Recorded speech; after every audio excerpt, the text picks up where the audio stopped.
안녕하세요. 서영주입니다.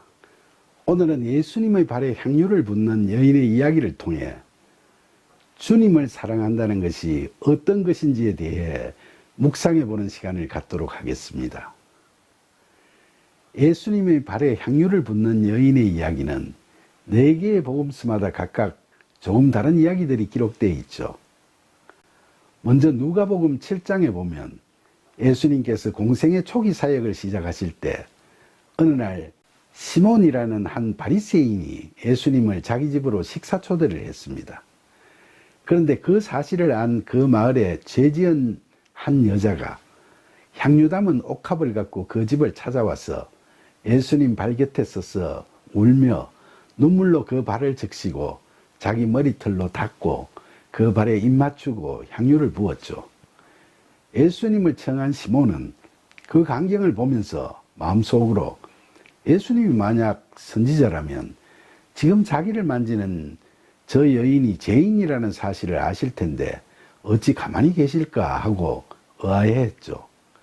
그때 예수님께서 그에게 빚 주는 사람에게 빚진 자가 둘이 있어 하나는 500데나리온을 졌고 하나는 50데나리온을 졌는데 갚을 것이 없으므로 둘 다 탕감해주면 누가 그를 더 사랑하겠느냐 라고 물으셨죠. 시몬이 제 생각에는 많이 탕감을 받은 자가 더 사랑할 것 같네요 하니까 예수님께서는 맞다고 하시면서 내가 너희 집에 들어올 때 너는 내게 발 씻을 물도 주지 아니하였으되 이 여자는 눈물로 내 발을 적시고 그녀의 머리털로 내 발을 닦았으며 너는 내게 입 맞추지 아니하였으되 그녀는 내가 들어올 때부터 내 발에 입 맞추기를 그치지 아니하였고 너는 내 머리에 감람류도 붓지 않았는데 그녀는 향유를 내 발에 부었느니라. 이러므로 내가 너희에게 말하노니 그녀의 많은 죄가 사하여졌도다. 그래서 그녀의 사랑함이 많도다. 죄 사함을 받은 일이 적은 자는 적게 사랑하느니라 라고 말씀하셨죠. 여기서 죄를 지은 여인이란 건 장녀를 말하는 통속적 표현이죠. 그 여인이 누구냐는 많은 의견이 있지만 간음하고 예수님께 끌려왔던 여인이었거나 예수님께서 악귀를 쫓아내신 막달라 마리아 같은 여인을 이야기하는 걸로 보기도 하죠. 그녀가 얼마나 돈이 있었는지는 모르지만 근로자 한 해 봉급에 해당하는 값비싼 향유를 아낌없이 예수님의 발에 부으면서 눈물로 감사와 사랑과 존경을 표했다는 것은 누구나 흔히 할 수 있는 일은 아니죠. 그래서 예수님께서는 비록 그녀가 죄가 많다고 하더라도 이를 뉘우치고 믿음으로 죄사함을 받았기 때문에 그처럼 값비싼 향유를 부을 정도로 예수님을 지극히 사랑하게 됐다고 하신 거죠. 마음을 다하고 목숨을 다하고 뜻을 다하고 힘을 다하여 주 너의 하나님을 사랑하라는 말씀대로 하나님의 아들이신 예수님을 사랑하는 그녀의 아름다운 믿음과 구원의 은혜를 상징하는 이야기죠. 이 이야기는 마태, 마가 두 복음서에서도 간략하게 소개되고 있는데 거기서는 한 여인이 나병 환자 시몬의 집에서 식사하시는 예수님의 발이 아니라 머리에 향유를 부었다고 기록되어 있고 그때 제자들이 그 비싼 걸 가난한 자들을 위해 쓰지 않고 그렇게 머리에 부어버리는 건 낭비라고 비난했다고 기록되어 있죠. 그런데 요한복음에서는 조금 다른 이야기가 기록되어 있습니다. 요한복음 12장에 보면 십자가에 매달리실 6월절 엿새 전에 예수님께서 베단이라는 마을에 오셨는데 그곳은 마르다와 마리아 두 자매와 그리고 죽었다가 살아난 나사로가 사는 곳이죠. 자기 집에 유하러 오신 예수님을 위해 잔치를 벌이면서 마르다는 일을 하고 나사로는 예수님과 함께 앉아 있었는데 막내인 마리아가 지극히 비싼 향유인 순전한 나드 한 근을 가져와서 예수님의 발에 붓고 자기 머리털로 그 발을 닦으니 향기로운 향유 냄새가 온 집에 가득하게 번져나갔죠.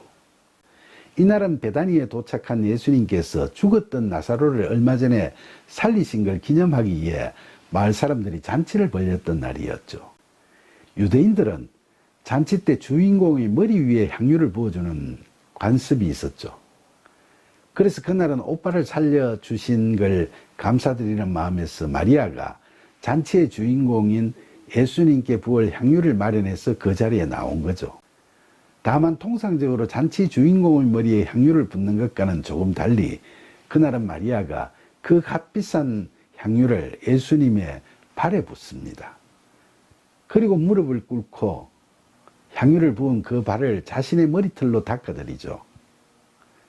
이건 단순히 축하의 표시가 아니라 마리아 자신을 지극히 낮추고 예수님을 주님으로 받아들이면서 자신의 감사와 사랑과 믿음을 온 마음 다해 바치겠다는 신앙심 넘치는 표현이라고 할 수 있겠습니다. 그런데 이 광경을 보고 있던 제자들 중에 나중에 예수님을 대제사장에게 팔아넘긴 가롯 유다가 그녀에게 이 향유를 어찌하여 300데나리온에 팔아 가난한 자들에게 주지 아니하였느냐라고 비난함이 났었습니다. 유다는 은삼십 즉 30데나리온에 예수님을 대신했던 자인데 300데나리온이나 하는 값비싼 향유를 예수님의 발에 붓는 마리아를 도무지 이해할 수가 없었던 거죠. 하나님의 나라나 하나님의 아들에 대해 아무런 믿음이 없었던 그는 그 값비싼 향유를 발에 부어버리는 건 지나친 낭비에 불과하다고 생각하는 그저 현실주의적인 자였던 거죠. 300데나리온은 근로자 한 해 봉급에 해당되는 큰 돈인데 그걸 가난한 자들을 도와주는 데 써야지 그렇게 발에 부어버리고 만다는 건 그로서는 도저히 이해할 수가 없었던 거죠. 그러나 성경에는 그가 그렇게 말하는 것이 가난한 자들을 생각함이 아니요 그는 도둑이라 돈괴를 막고 거기 돈을 훔쳐가미라고 기록되어 있습니다. 그러니까 그는 물질에 대한 욕심 때문에 사역의 비용을 관리하고 있던 자신의 책무를 다하지 못하고 평소에도 회계부정이나 횡령을 일삼던 사악한 도둑이었던 거죠. 구세주이신 주님의 발 아래 무릎 꿇고 자신의 소중한 물질을 아낌없이 바치고 온 맘 다해 주님을 찬양하는 마리아의 아름다운 신앙을 도무지 이해하지 못했던 가롯 유다는 그러니까 참된 그리스도인은 아예 아니고 가난한 사람들을 돕고자 하는 인본주의적인 휴머니스트도 못 되는 그저 처량한 악인에 불과했던 겁니다. 그래서 예수님께서는 따지고 들던 가롯 유다를 포함해서 제자들에게 그녀를 가만히 두어 나의 장례할 날을 위하여 그것을 간직하게 하라. 가난한 자들은 항상 너희와 함께 있거니와 나는 항상 있지 아니하리라. 고 말씀하셨습니다.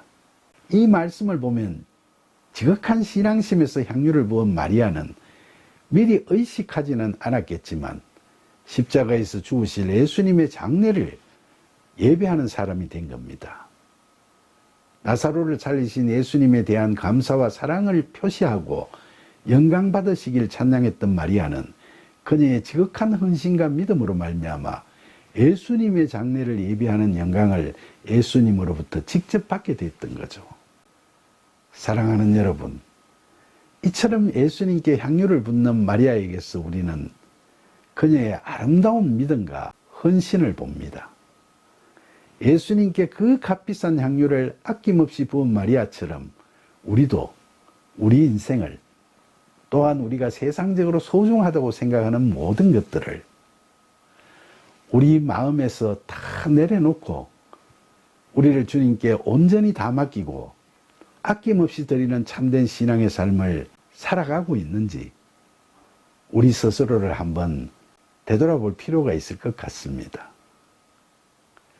혹여나 가롯 유다처럼 하나님의 나라와 구원의 섭리를 제대로 이해하지 못하고 세상의 현실적인 문제에만 집착하면서 자기 의와 욕심에 사로잡혀 하루하루를 계산적으로 살고 있지는 않은지 말이죠. 특히 우리는 그녀가 향유를 예수님의 발에 붓고 자신의 머리칼로 닦는 데서 예수님께 대한 완전한 복종과 순종을 고백하는 그녀의 모습을 보게 됩니다. 진정 우리가 닮아야 할 모습이죠. 그리고 기름을 머리에 붓는다는 건 크나큰 신분의 변화를 상징합니다. 그래서 구약시대 왕이나 선지자나 제사장을 임명할 때 머리에 기름을 부었죠.